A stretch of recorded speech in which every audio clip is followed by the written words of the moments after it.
মত খাটানোর সময় নাই, কে ক্ষমা চাইলো আর 3 দিন সময় দেওয়া হলো, এটার সময় নাই। বরং আল্লাহ রাসূল আদেশ করছে যে আমাকে গালি দিবা, তাকে যে আমাকে গালি দেবে তো তাকে কতল করা হবে। এটাই আমাদের বিধান, এটাই আমাদের ঈমান, এটাই আমাদের জজবা ইনশাআল্লাহ। কোন কুরআনদার রাসূলের দুশমন শাতিমের ব্যাপারে দাবি চাওয়ার, তার শাস্তি চাওয়ার সময় আমাদের নাই। মোদী সরকারের কাছেও শাস্তি চাই না, আমেরিকার কাছেও দাবি চাই না। যদি কোন কুরআনদারকে সামনে পাই তোকে জিন্দা দাফন করে ফেলবো। স্পষ্ট ঘোষণা। এই শোনেন, মাদারীপুর ইসলামী যুব সমাজ শুনে রাখেন,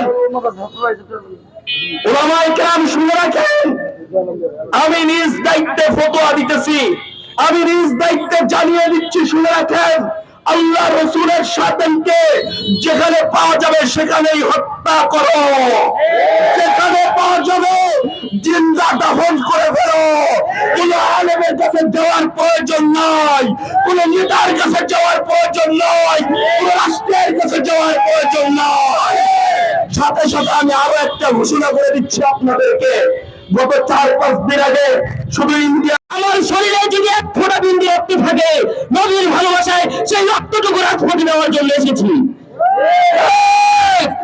এইরকম ভাবে শুধু ভারত নয়, দিল্লি নয়, সারা বিশ্বে নয়, যদি আমার বাংলার জমিনে কোন নাস্তিক কুলাঙ্গার যারা আমার নবীকে নিয়ে কটূক্তি করে তাদের সমর্থন করে তাদেরকে নিজ হাতে জবাই করার জন্য আমরা প্রস্তুত আছি ইনশাআল্লাহ।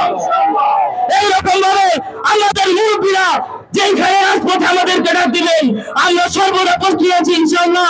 আমাদের রাহবার, আমাদের শাইখ যখন আমাদের আল্লামা মামুনুল হক সাহেব এইরকম আমাদেরকে লং মার্চ করার জন্য দিল্লি মুখে রওনা দেওয়ার জন্য ডাক দিবেন, আমরা কারা কারা লং মার্চে শরীক হওয়ার জন্য প্রস্তুত আছি বলি।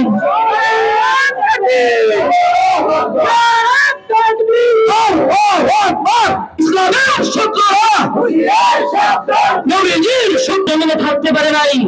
নবীর দুশমন যারাই মাথা যারা দিয়ে দাঁড়িয়েছিল কেউ এই বাংলার জমিনে থাকতে পারে নাই। এরকম ভাবে আমরা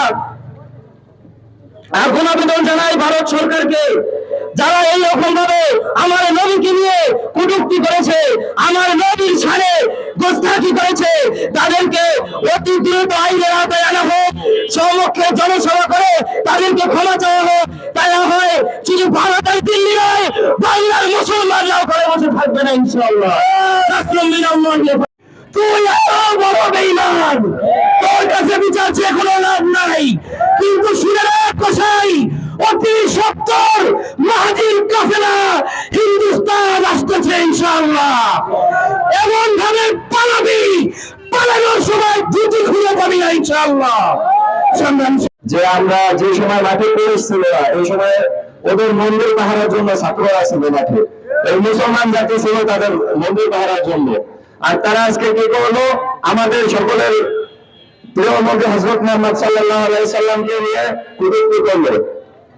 তাদের জন্য আমার একেবারে ছোট একটা মেসেজ হলো, আমরা যারা মুসলিম আছি আমরা কেউ তাদের হিন্দু দোকানের কোনো খাবার খাবো না, কোনো খাবার খাবো না, এই কথাটা আজকে করে দেয় আমরা। এরকম প্রতিটা জেলায় জেলায় করলে ওরা এমনিতে বুঝবে যে ওদের কত গেল কত চাল। এরপরে আমি আমার সংক্ষিপ্ত বক্তব্য শেষ করছি। আসসালাম। গুজরাটের কোষায় ভারতের বিরুদ্ধে আমরা ইনশাআল্লাহ সকল মন্দির আছে ইনশাআল্লাহ। এটা আমার বক্তব্য শেষ। নিয়ে যে কটূক্তি করেছে আমরা বলবো ইরান সরকারের কাছে, আমরা বলবো আফগান সরকারের কাছে, আমরা বলবো সৌদি সরকারের কাছে, আমরা বলবো কুয়েত সরকারের কাছে, আপনারা একটা সংগঠন তৈরি করেন যেমন ভাবে এই খ্রিস্টানরা যাদের সঙ্গ তৈরি করে তারা তাদের রাজত্ব করতে। কেউ যদি সাহস করে বিশ্ব নবীকে নিয়ে কটূক্তি করার, তাহলে ইসলামী সংগঠনগুলো তারা ওই সমস্ত রাষ্ট্রকে তছনছ করে ফেলবে। আজকে নবীকে নিয়ে কটূক্তি করাকে আপনি কি মনে করেন পুরো পাগল সাগরের কাজ? না, এটা ইহুদি খ্রিস্টানদের চক্রান্ত। চট্টগ্রামে দেখতেছে মুসলমানের সন্তানগুলো কি ভাগ্যতা কিনা। আর কি বিশ্বনবীকে নিয়ে কটূক্তি করা হয়, তাহলে আমাদের যার যা কিছু আছে আমরা তা নিয়ে ওই অঞ্চলে যাওয়ার জন্য প্রস্তুত হয়ে যাব।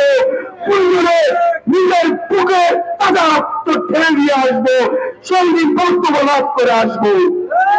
মুসলমান জাতি শহীদ হওয়ার জন্য প্রস্তুত আছে ইনশাআল্লাহ।